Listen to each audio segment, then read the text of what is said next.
Assalamualaikum, salam sejahtera, salam hormat, salam keluarga Malaysia. Saya Wan Syarina bersulagi menerusi inklusif dan sekali lagi kita ingin mengucapkan terima kasih atas kebersamaan tetamu yang istimewa malam ini di inklusif, iaitu Yang Berhormat Senator Tengku Datuk Seri Utama Zafrul Tunku Abdul Aziz, Menteri Kewangan Malaysia. Terima kasih Datuk Seri kerana bersama-sama kami sekali lagi. Terima kasih Wan, terima kasih. Datuk Seri, bila kita lihat susuk kelibat Menteri Keuangan, terus saja kita terbayang satu suasana, satu situasi yang berat, yang mega di Parlimen dengan naskah yang tebal yang secara simboliknya bernilai ratusan bilion ringgit, ya, dan di dalamnya terkandung untuk seluruh tahun perancangan keuangan negara, bajet 2023 yang akan datang, Datuk Seri. Jadi soalan pertama saya, apakah warna baju Datuk Seri? Okey, bukan. Itu bukan soalan yang pertama. Sebelum kita belum tahu lagi, Okey. Sebelum kita pergi pada bajet 2023, kita ingin tahu dulu menjelang hujung nak habis 4 bulan lebih kurang 2022 ini. Bagaimana dengan prestasi bajet 2022 terlebih dahulu, kalau boleh kita tahu, Datuk Seri? Terima kasih. Kita pada tahun ini telah mengumumkan kita ada jawatan kuasa yang memantau bajet ini, yang sebenarnya dipengerusikan sendiri oleh Yang Berhormat Perdana Menteri. Kita jumpa 2 kali setahun, dan saya di peringkat Kementerian Kewangan tiap-tiap bulan mempengerusikan jawatan kuasa kerja pemantauan bajet ini. Kita sebenarnya memantau 279 inisiatif, yang keseluruhannya bernilai lebih kurang 101 bilion ringgit ini untuk bajet 2022, nak memantau prestasi inisiatif-inisiatif yang kita telah umumkan dan juga perbelanjaan, dan alhamdulillah setakat ini lebih 50%, ataupun lebih kurang 52 bilion ringgit daripada nilai tersebut telah pun sumber kewangannya telah pun digunakan, telah disalurkan, dan ini ialah inisiatif-inisiatif yang bukan fiskal, ini inisiatif-inisiatif dalam ekosistem kerajaan yang kita telah buat pengumuman melalui agensi-agensi seperti Bank Negara, seperti Agrobank, SME Bank dan sebagainya. Bagi inisiatif yang melibatkan fiskal kerajaan, ini melibatkan kewangan kerajaan sendiri, pelbagai inisiatif yang telah kita umumkan dalam bajet 2022, dan ini lebih kurang 26.8 bilion ringgit yang kita pantau pada masa ini, dan kita terlihat bahawa perbelanjaan setakat ini dah 26.8 bilion ringgit setakat Jun ini sebenarnya.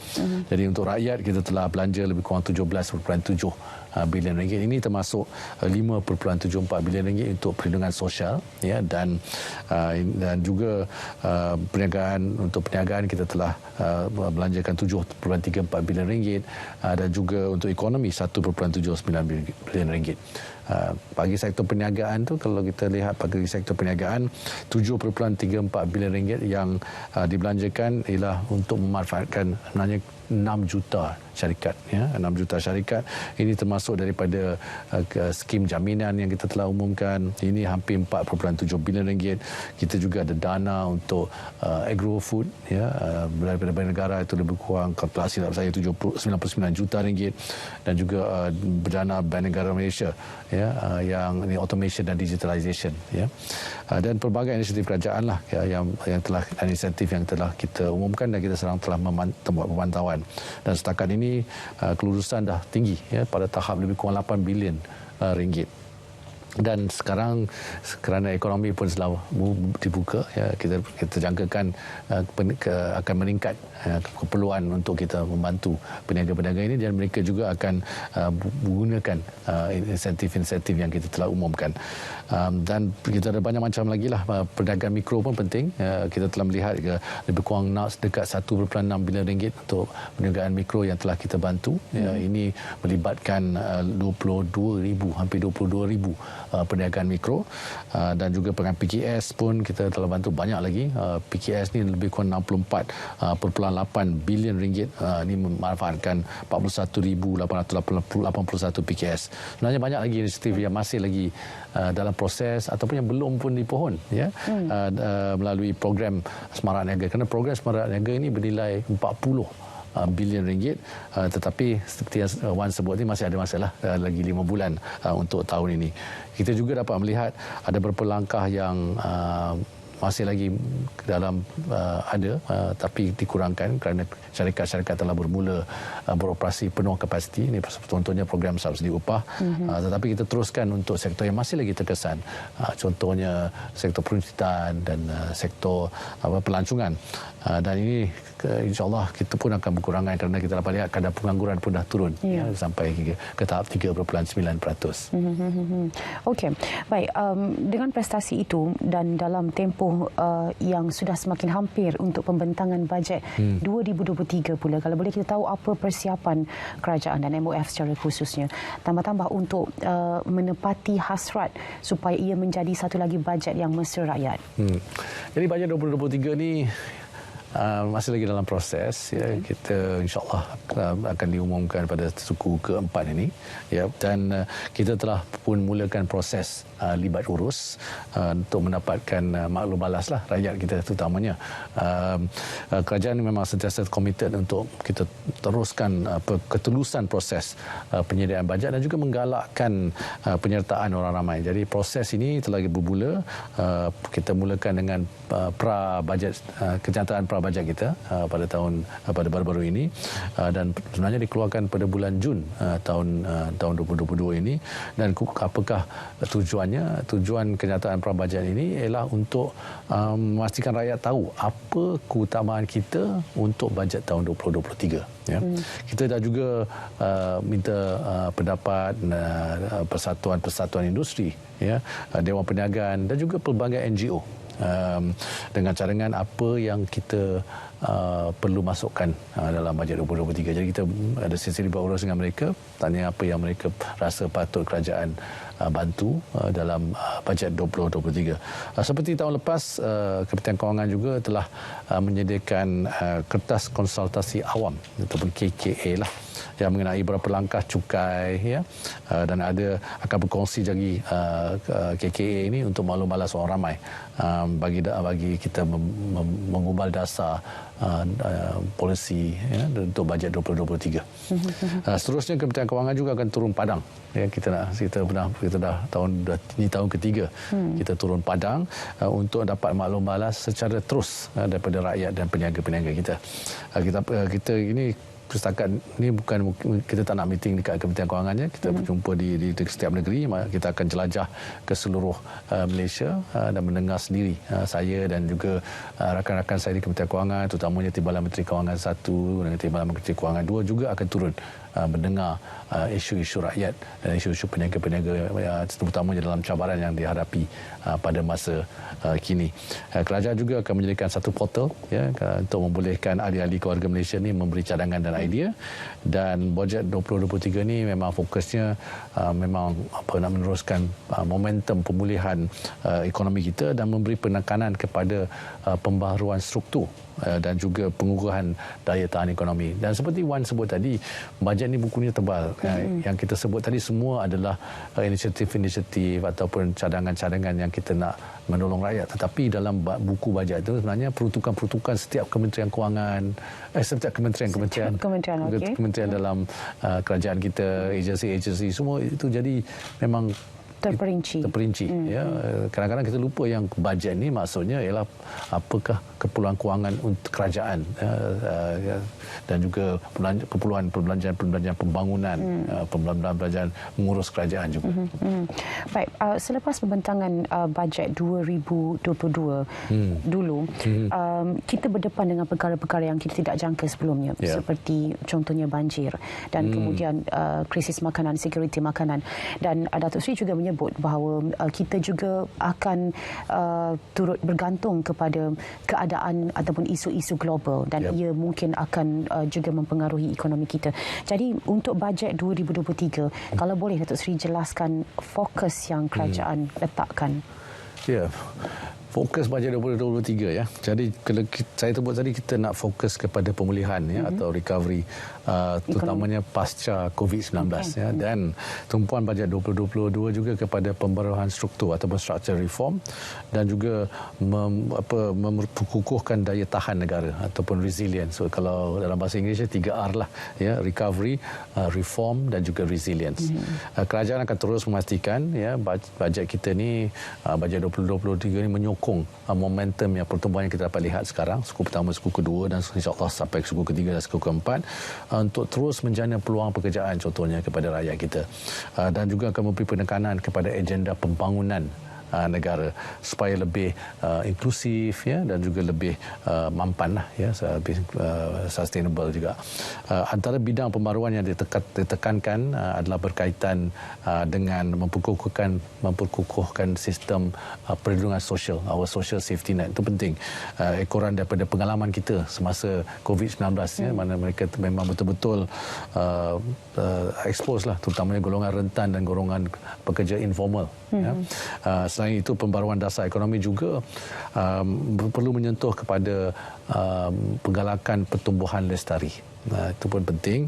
Kita akan buat juga pembaruan fiskal, antara lain untuk memperkukuhkan ya, dalam jangka masa sederhana ke jangka masa panjang, memperkukuhkan daya tahan negara untuk mengharap yang bersedia. Kita perlu bersedia untuk menghadapi sebarang krisis yang mungkin kita akan lalui sekali lagi pada masa hadapan. Kita tak tahu, jadi kita kena bersedia.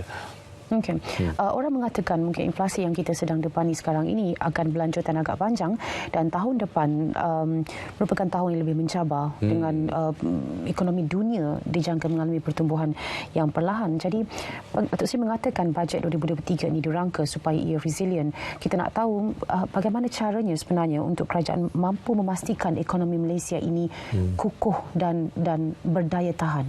Ya. Cabaran global memang susah kita nak predict ya.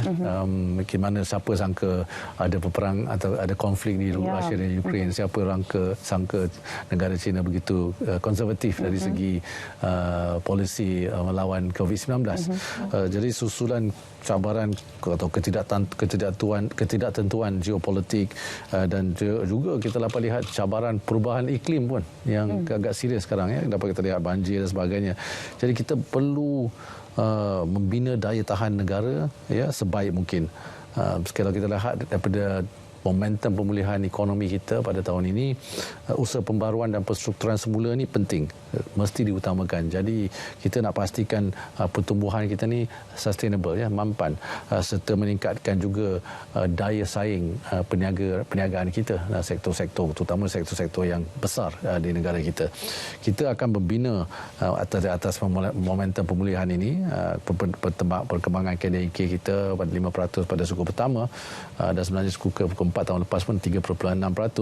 InsyaAllah kita akan teruskan fokus kita untuk ekonomi kita terus mengembang. Tetapi memang betul, cabaran tahun depan kita tak tahu, 6 bulan lagi ya, tahun 2023. Tapi apa yang penting ialah kita bersedia untuk bekerja keras bersama-sama, whole of society atau the whole of nation approach untuk kita kembali pulih ekonomi kita sebelum. Datuk Seri menyebut juga tentang bajet 2023 ini yang akan menumpukan kepada pengurusan subsidi yang lebih mampan dalam usaha, sebagai sebahagian daripada usaha pembaruan ekonomi. Jadi adakah itu mengisyaratkan bahawa kerajaan akan terus dengan subsidi yang ada sekarang menerusi bajet 2023 dan masa seterusnya? Ya, berkenaan subsidi kita masih lagi awal untuk membuat keputusan. Kita belum bawa kepada Jemaah Menteri sama ada ke subsidi bersasar ini akan diperkenalkan pada tahun 2023 dalam bajet 2023. Tapi apa yang saya rasa penting ialah kita perlu memahami bahawa subsidi tidak bersasar ini dalam jangka masa panjang tidak akan membawa faedah kepada pertumbuhan ekonomi kita juga. Ya. Tetapi masanya kenalah sesuai. Tidak boleh dibuat semasa kadar inflasi yang masih lagi terlalu tinggi contohnya, ataupun kita baru lagi dalam proses pemulihan. Tapi tahun 2023 kalau kadar ekonomi mengizinkan, kadar inflasi pun dapat dikawal dengan lebih baik, konflik pun dah reda, kita tak tahulah ya. Kalau kadar pertumbuhan ekonomi kita masih lagi kukuh, kita perlu berfikirkan about structural reform yang saya cakap tadi, pembaruan struktur. Salah satu pembaruan struktur itu ialah untuk membuat polisi-polisi yang menolong golongan-golongan yang memerlukan. Yang tidak boleh terlalu cannot be too blanket lah. Okey, golongan rentan, golongan B40 ini paling banyak kita sebut semasa COVID-19. Saya kira mereka yang paling terkesan dengan kehilangan pekerjaan dan sebagainya.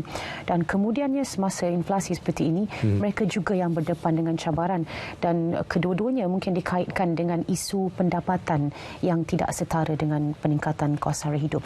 Jadi adakah sekali lagi menerusi bajet 2023 kita akan melihat penekanan kerajaan, pemfokusan kerajaan kepada golongan B40? Ya.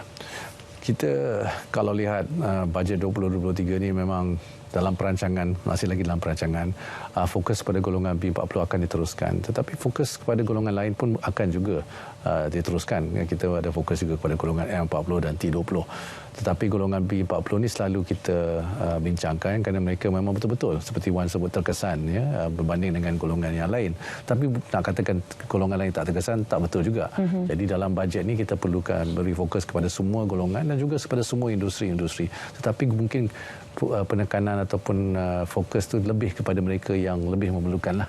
Dari golongan B40 ni memang golongan yang besar dalam masyarakat kita, dan mereka perlu diberi sebanyak bantuan yang boleh lah.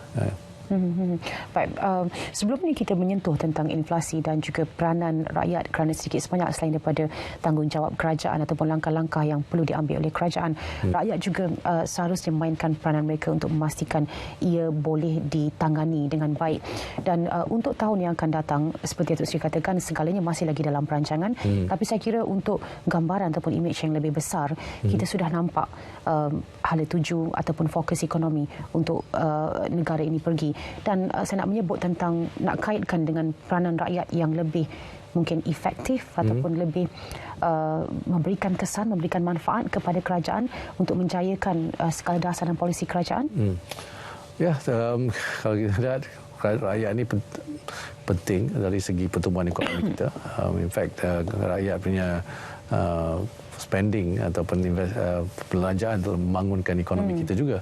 Tetapi apa yang penting ialah pekerjaan. Kita betul memastikan ada pekerjaan untuk kadar pengangguran kita terus berkurang supaya ekonomi kita terus dapat berkembang. Jadi untuk rakyat kita memang banyak polisi-polisi yang kita telah umumkan pada bajet 2022, insya-Allah kita akan teruskan dalam bajet 2023, terutamanya isu reskilling dan upskilling dan sebagainya lah. Dan kalau kita perlukan rakyat fokus juga kepada pekerjaan-pekerjaan yang baru, pekerjaan-pekerjaan yang dari segi industri yang baru datangnya, all the industry IR 4.0 ni. Jangan terlalu comfortable dengan pekerjaan yang mungkin tidak ada lagi pada in the future ni. Itulah salah satu sebabnya rakyat kita, terutamanya dalam sektor-sektor yang mungkin sunset industri ni, perlu melatih semula ataupun perlu have an open mind untuk melihat peluang-peluang pekerjaan di sektor-sektor baru, dan jangan terlalu risau kerana kita di kerajaan akan cuba membantu dari segi reskilling, upskilling, retraining dan sebagainya. Okey. Baik, sebelum kita berakhir, mungkin ini juga penting, menarik untuk disebutkan, dibangkitkan berkenaan dengan sokongan kepada bajet 2023 nanti, khususnya daripada ahli-ahli parlimen, rakan-rakan ahli parlimen, Datuk Seri, kerana kita pernah juga menyaksikan ada waktunya isu kelulusan bajet ini menjadi agak kontroversi, contohnya. Dan kali ini mungkin harapan Datuk Seri untuk ini. Ya, kita akan terus membuat engagement dengan semua parti-parti politik dalam parlimen kita. Ya, saya sebenarnya hari ini pun dah bermula berbincang dengan semua pihak-pihak berkepentingan, dan kita akan teruskanlah tahun ini juga seperti tahun lepas. Seperti tahun-tahun terdahulu. Okey, baik. Terima kasih Datuk Seri kerana bersama-sama kami menerusi inklusif. Yang Berhormat Senator Tengku Datuk Seri Utama Saiful Tun Abdul Aziz, Menteri Kewangan Malaysia, bersama-sama kita di inklusif. Jumpa lagi pada lain masa. InsyaAllah. Terima kasih kerana menonton siaran ini.